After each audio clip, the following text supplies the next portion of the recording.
नालंदा एक पहचान है, एक सम्मान है। नालंदा एक मूल्य है, नालंदा एक मंत्र है, गौरव है, गाथा है। नालंदा है उद्घोष इस सत्य का। दोस्तों, बिहार में 815 साल के बाद इतिहास रचा जा रहा है और हमारे पूर्व राष्ट्रपति मिसाइल मैन यानी डॉक्टर एपीजे अब्दुल कलाम का एक सपना भी पूरा होने जा रहा है। क्या है वो सपना? चलिए डिटेल्स में जानते हैं। दोस्तों, बात 28 मार्च 2006 की है, जब देश के तत्कालीन राष्ट्रपति एपीजे अब्दुल कलाम बिहार के दौरे पर आए थे। एपीजे अब्दुल कलाम अंतर्राष्ट्रीय पर्यटन स्थल राजगीर आए हुए थे। तब उन्होंने बिहार के सबसे प्राचीन विश्वविद्यालय या फिर यूं कहें कि विश्व के सबसे प्राचीन विश्वविद्यालय नालंदा को फिर से पुनर्जीवित करने की सलाह बिहार के तब के मुख्यमंत्री नीतीश कुमार को कही। हालांकि उसके बाद ही बिहार के मुख्यमंत्री नीतीश कुमार ने उनकी सलाह पर विधानमंडल के संयुक्त अधिवेशन को संबोधित करते हुए कहा था कि हम नालंदा विश्वविद्यालय को पुनर्जीवित करेंगे। 18 साल बाद यानी 2024 19 जून को प्रधानमंत्री मोदी नालंदा विश्वविद्यालय का उद्घाटन करने जा रहे हैं, जहां 221 संरचनाएं आई है, जिसे तत्कालीन विदेश मंत्री सुषमा स्वराज द्वारा 19 सितंबर 2014 को इसकी नींव रखी गई थी। अब 10 साल बाद भारत के प्रधानमंत्री नरेंद्र मोदी इस विश्वविद्यालय का उद्घाटन करने जा रहे हैं। नालंदा विश्वविद्यालय में कुल 100 एकड़ में 4 तालाबों का समूह है। वही 150 एकड़ में पेड़ पौधे लगाए गए हैं, जिससे पर्यावरण में सुधार हो सके। अगर हम आंकड़ों की बात करें तो फिलहाल नालंदा विश्वविद्यालय में 17 देशों के कुल 400 बच्चे पढ़ाई कर रहे हैं।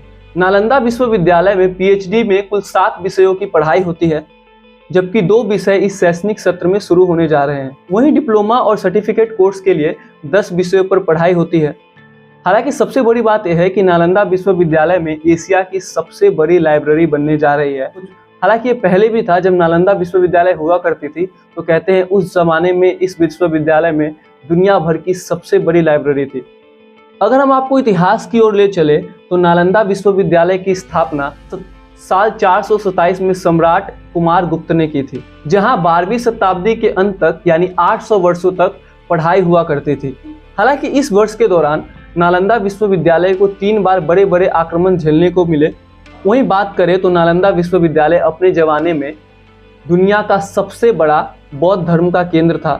प्राचीन काल में नालंदा विश्वविद्यालय में उस समय भी लगभग 10,000 बच्चे पढ़ाई किया करते थे और उन बच्चों को पढ़ाने के लिए लगभग 1500 अध्यापक होते थे। कहते हैं कि इसमें से जो ज़्यादातर स्टूडेंट हुआ करते थे वो हमारे पड़ोसी देश जैसे श्रीलंका, चाइना, अफगानिस्तान और बाकी के नेपाल जैसे देशों से आते थे।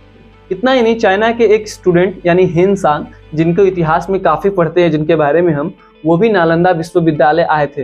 हालांकि इस संसार की इस सबसे बड़ी यूनिवर्सिटी को 1193 में बख्तियार खिलजी ने जलाकर नष्ट कर दिया था। कहते हैं कि यह विश्वविद्यालय कई वर्षों तक धू धू करके जलता रहा। एक जमाने में विश्व की जो सबसे बड़ी यूनिवर्सिटी थी, अब एक खंडर के रूप में जानी जाती है, जिसके अवशेष को देखने के लिए लोग दूर दराज के क्षेत्रों से आते हैं। इतना ही नहीं, यूनेस्को द्वारा नालंदा का जो खंडर है उसे विश्व के धरोहर के रूप में भी शामिल किया गया है। आपको यह भी बता दें कि प्राचीन नालंदा विश्वविद्यालय के वास्तु शिल्प डिजाइन प्रकृति के साथ सद्भाव में रहने की दृष्टिकोण को ध्यान में रखते हुए बनाया गया था। नालंदा विश्वविद्यालय की बुनियादी ढांचे को नेट जीरो कैंपस के रूप में बनाया गया है, जिसका आर्किटेक्ट बीबी जोशी ने नालंदा विश्वविद्यालय के प्रारूप को तैयार किया था। बहरहाल एक समय बिहार की ही नहीं, पूरे भारत की जो धरोहर हुआ करती थी वो फिर से पुनर्जीवित हो रही है और हम एज ए इंडियन यही उम्मीद करते हैं कि नालंदा फिर से अपना जो खोया हुआ गौरव है वो प्राप्त कर सकेगी और फिर से एक बार देश विदेश के जो छात्र हैं यहाँ आकर पढ़ाई लिखाई कर सकेंगे। बहरहाल आप इस पर क्या सोचते हैं, हमें कमेंट्स में जरूर बताइएगा। तब तक के लिए जय।